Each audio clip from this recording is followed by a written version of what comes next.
নমস্কার, আমি শ্বেতা। আমি আপনাদের কাছে চলে এসেছি আমার ইউটিউব চ্যানেল ট্রাভেল আমোর পরবর্তী ভিডিও নিয়ে। ভালো লাগলে আমার ভিডিওটি লাইক, শেয়ার করবেন আর সাবস্ক্রাইব করবেন আমার চ্যানেলটিকে। আমার আজকের ভিডিও হলো মেঘের দেশ মেঘালয়ের রাজধানী শিলং শহরকে নিয়ে। আমার আগের দুটি ভিডিওতে মেঘালয় ভ্রমণের প্রথম পর্বে চেরাপুঞ্জি ভ্রমণের অভিজ্ঞতা এবং দ্বিতীয় পর্বে ডাউকি ও মাউলিলং গ্রামের ভ্রমণের অভিজ্ঞতা শেয়ার করেছি। আজ আপনাদের কাছে নিয়ে এসেছি মেঘালয় ভ্রমণের তৃতীয় পর্ব। শিলংয়ের পুলিশ বাজার থেকে পরের দিন গাড়িতে বেরিয়ে পড়লাম শিলংয়ের নানা জায়গা ঘুরে দেখতে।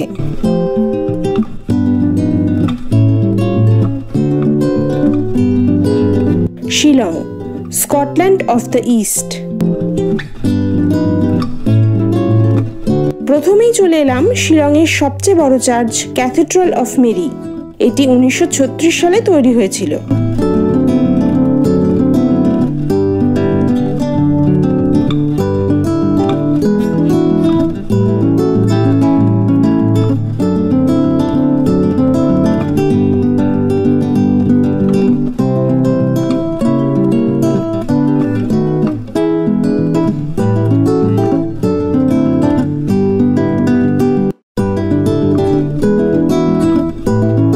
পর্যটকদের জন্য এটি সকাল 9টা থেকে বিকেল 5টা পর্যন্ত খোলা থাকে।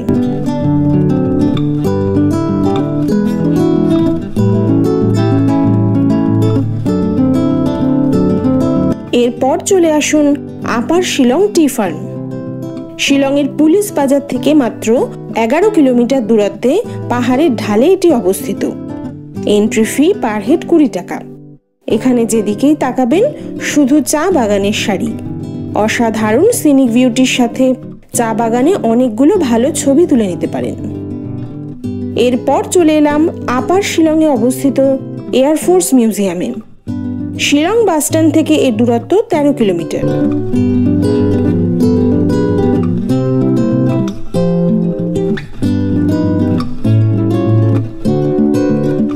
এখানে আইডেন্টিটি কার্ড দেখে এন্ট্রি ফি নিয়ে তারপর ভিজিটার্স কার্ড দেওয়া হয়। এন্ট্রি ফি জনপ্রতি 20 টাকা।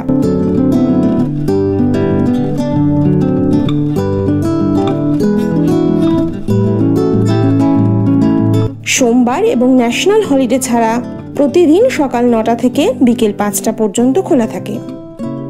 একমাত্র মিউজিয়ামের ভেতরেই ছবি তোলার অনুমতি রয়েছে।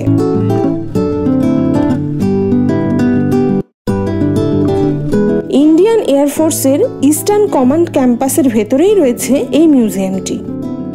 বিভিন্ন aircraft model, machine, air force pilot, missile, rocket ও টেকনোলজির ডেমনস্ট্রেশন রয়েছে এখানে। এরপর চলে আসুন এলিফ্যান্ট ফলস। শিলং শহরের অন্যতম টুরিস্ট অ্যাট্রাকশন এটি। এখানে প্রবেশের শুরুতেই একটি জায়গায় খাসি ট্রাইবালদের পোশাক পরে ছবি তোলার সুবিধা রয়েছে, পার হেড 100 টাকার বিনিময়ে।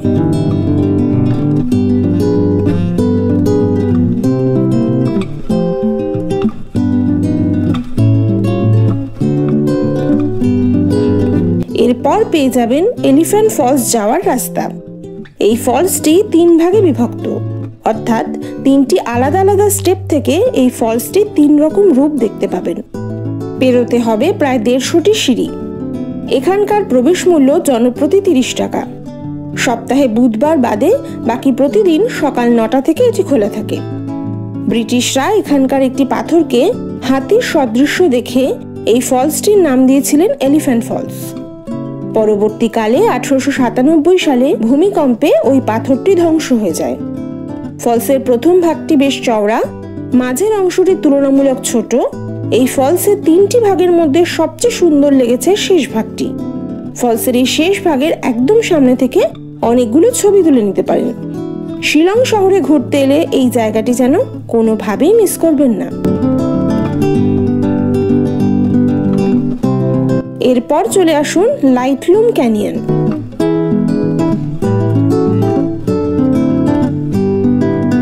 লাইটলুম, এন্ড অফ হিলস, নামকরণ সার্থক।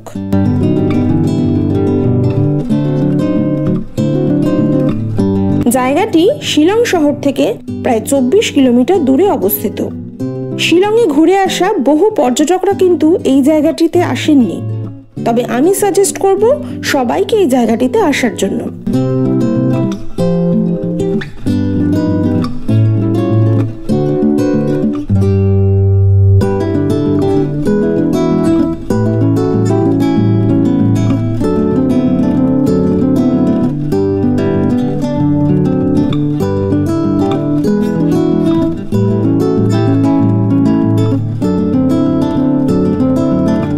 এখানকার সিনিক ভিউ, প্যানোরামিক ল্যান্ডস্কেপ, গভীর গিরিখাত, ক্লিফ ও বিস্তীর্ণ প্রান্তর এক কথায় অসাধারণ।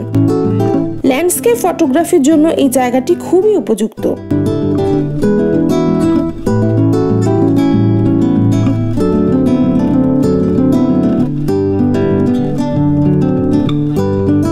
এখানে ট্রেকিং করার জন্য বহু মানুষ আসেন। জায়গাটিতে না আসলে কিন্তু অনেক কিছু মিস করবেন।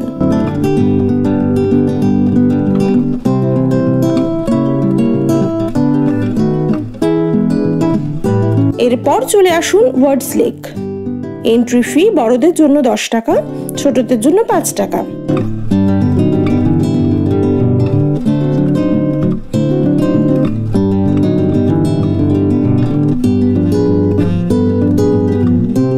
সপ্তাহে মঙ্গলবার ছাড়া প্রতিদিন খোলা থাকে। বলা হয় এটি প্রায় 100 বছরের পুরনো। তদানীন্তন police commissioner of Assam sir William word এই লেকটি বানানোর প্ল্যান করেছিলেন।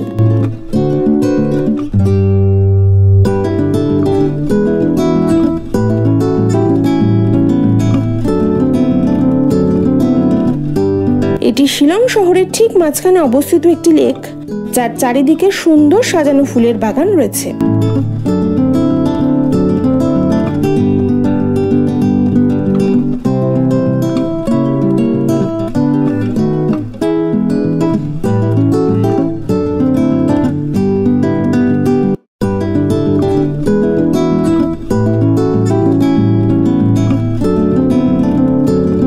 লেকের মাঝখানে রয়েছে একটি কাঠের ব্রিজ। লেকটিতে প্যাডেল বোটিং করা হয়।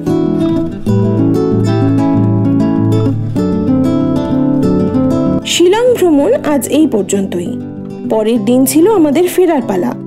যদি গাড়ি ঠিক করা থাকে তাহলে তাতে করে ফিরতে পারেন।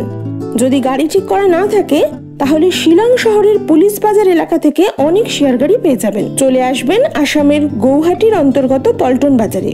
ভাড়া জনপ্রতি 300 টাকা। সময় লাগবে 3.5 থেকে 4 ঘন্টা। এরপর গৌহাটি ও কামাখ্যা ভ্রমণের অভিজ্ঞতা নিয়ে পরবর্তী ভিডিওতে খুব তাড়াতাড়ি ফিরে আসছি। সঙ্গে থাকুন। ভালো লাগলে আমার ভিডিওটি লাইক, শেয়ার করবেন আর সাবস্ক্রাইব করবেন আমার চ্যানেলটিকে।